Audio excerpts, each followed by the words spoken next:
सोचिए, एक ऐसी दुनिया के बारे में जहां हर दिन बस जिंदा रहने की एक जंग थी। तो चलिए आज हम चलते हैं इंसान के उसी शुरुआती दौर में और देखते हैं कि कैसे वो खाना बदोश शिकारियों से सभ्यता के पहले निर्माता बने।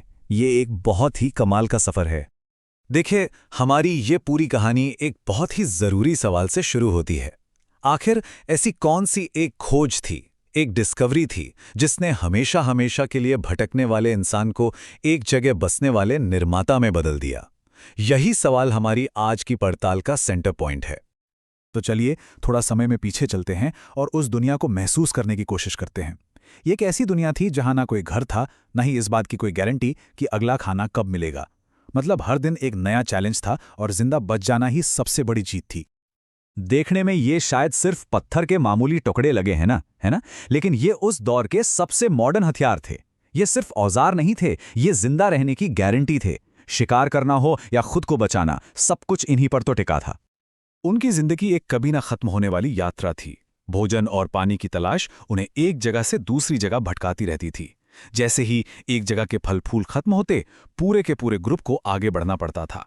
अकेले रहना तो मानो मौत को दावत देना था, इसलिए झुंड में रहकर ही वो खुद को सेफ रख पाते थे। सोचिए, उनकी दुनिया में दो सबसे बड़े डर थे। पहला था मौसम का अनप्रेडिक्टेबिलिटी, आसमान से कड़कती बिजली और बादलों की गड़गड़ाहट, जिसके पीछे की साइंस वो जानते नहीं थे। और दूसरा डर तो जंगलों में ही छिपा था, खूंखार जानवर जो हर पल अपने शिकार की तलाश में रहते थे। लेकिन इंसान की सबसे बड़ी ताकत वो थी उसकी सीखने की काबिलियत। उसने हार नहीं मानी। धीरे धीरे उसने नेचर के राज समझना शुरू किया और दो ऐसी खोजें की जिन्होंने जिंदा रहने के इस मुश्किल खेल के नियम ही बदल दिए, हमेशा के लिए। और वो पहली क्रांति थी आग। शायद किसी पत्थर के टकराने से निकली एक चिंगारी ने इंसान को शिकारी से रक्षक बना दिया। अब अंधेरी रातें उतनी डरावनी नहीं थीं। आग की रोशनी और गर्मी ने ना सिर्फ जानवरों को दूर रखा, बल्कि एक कम्युनिटी को साथ बैठने और सुरक्षित महसूस करने का पहला एहसास भी दिलाया। आग के साथ साथ इंसान ने पत्थर को हथियार बनाना भी और बेहतर तरीके से सीख लिया। ये नुकीले पत्थर उनके हाथों का ही एक हिस्सा बन गए थे।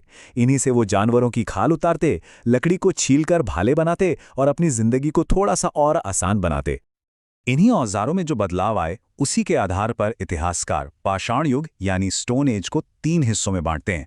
यहाँ गौर करने वाली बात यह है कि वक्त के साथ औजार कैसे छोटे, ज्यादा नुकीले और ज्यादा असरदार होते गए। ये सिर्फ टेक्नोलॉजी का विकास नहीं था, ये इंसान की बढ़ती सोच और प्रिसिजन का सबूत था।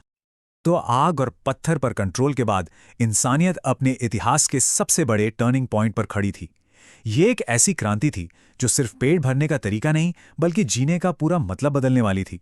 ये थी खाना ढूंढने से खाना उगाने तक की क्रांति। तो ये खाद्य उत्पादक का मतलब क्या है? बिल्कुल आसान शब्दों में, किसान। ये पहली बार था जब इंसान सिर्फ कुदरत पर निर्भर नहीं था, बल्कि उसने कुदरत के साथ मिलकर अपना भविष्य बनाना शुरू कर दिया था। ये मानव इतिहास का सबसे बड़ा मेंटल शिफ्ट था। इस क्रांति की नींव 2 चीजों पर टिकी थी। पहला, खेती। ये समझ जाना कि जमीन में बोया गया एक बीज सैकड़ों दानों को जन्म दे सकता है। और दूसरा, पशुपालन। जंगली जानवरों को पालतू बनाकर दूध और मांस का एक परमानेंट सोर्स बना लेना।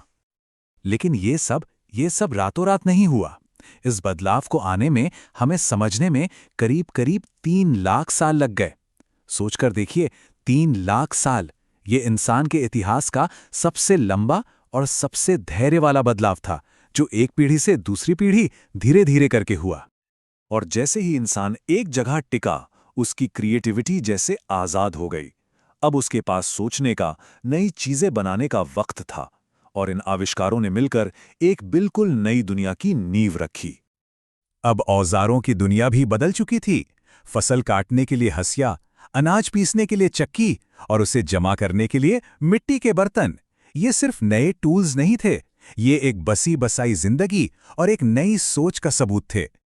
जब हम इन दोनों तस्वीरों को एक साथ देखते हैं तो पूरी कहानी साफ हो जाती है। एक तरफ है सिर्फ गुजारा करने के औजार और दूसरी तरफ है एक भविष्य बनाने के उपकरण। ये सिर्फ पत्थर और मिट्टी का फर्क नहीं है, ये सोच और जिंदगी जीने के तरीके की एक पूरी क्रांति है जो इन तस्वीरों में कैद है। खेती के अलावा 3 और आविष्कारों ने समाज को शेप किया। मिट्टी के बर्तनों ने अनाज को स्टोर करना मुमकिन बनाया। पहिए ने न सिर्फ एक जगह से दूसरी जगह जाना आसान किया, बल्कि चीजें बनाने की रफ्तार भी बढ़ा दी। और फिर आखिर में धातु यानी मेटल की खोज ने इंसान को ऐसे औजार दिए जो पत्थर से कहीं ज्यादा मजबूत और टिकाऊ थे। तो जैसे जैसे हमारे औजार बेहतर हुए, वैसे वैसे हमारे जीने के तरीके भी बदले। अब सवाल सिर्फ जिंदा रहने का नहीं था, बल्कि एक साथ मिलजुल कर रहने का था। और इसी जरूरत से जन्म हुआ एक नए समाज का। गांव में एक साथ रहने का मतलब था कि कुछ नियम कायदे होने चाहिए। समाज को चलाने के लिए काम का बंटवारा भी जरूरी था।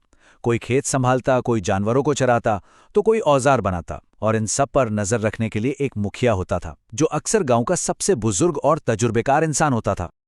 जो चीजें उनकी समझ से बाहर थीं, जैसे सूरज का उगना और डूबना या बारिश का होना, वो उनके लिए पूजनीय बन गईं।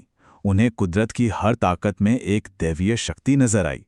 उन्होंने धरती को माँ माना, जो उन्हें खाना देती थी, और आसमान को पिता, जो उनकी रक्षा करता था। मौत उनके लिए एक पहेली की तरह थी।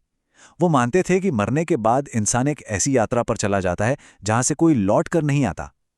शायद इसीलिए वो मृतकों को दफनाते वक्त उनके साथ बर्तन और औजार जैसी जरूरी चीजें भी रख देते थे, ये सोचकर कि सफर में इनकी जरूरत पड़ेगी।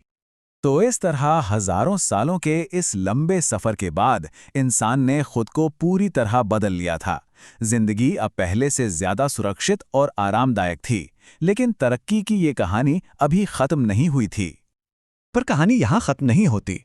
इतनी तरक्की के बावजूद एक बहुत बड़ी, बहुत जरूरी चीज की कमी थी, जो उनकी प्रोग्रेस की रफ्तार को रोके हुए थे। क्या अंदाजा लगाया जा सकता है कि वो क्या थी? वो चीज थी लिखने की कला। इंसान अपना ज्ञान, अपनी बातें बोलकर अगली पीढ़ी तक तो पहुंचा सकता था, लेकिन उसे लिखकर हमेशा के लिए सहेज नहीं सकता था। और ज्ञान को सहेजने की यही कमी तरक्की की राह में सबसे बड़ी रुकावट थी। और इसी रुकावट को तोड़ने के बाद इंसानियत अपनी सबसे बड़ी छलांग लगाने के लिए तैयार थी।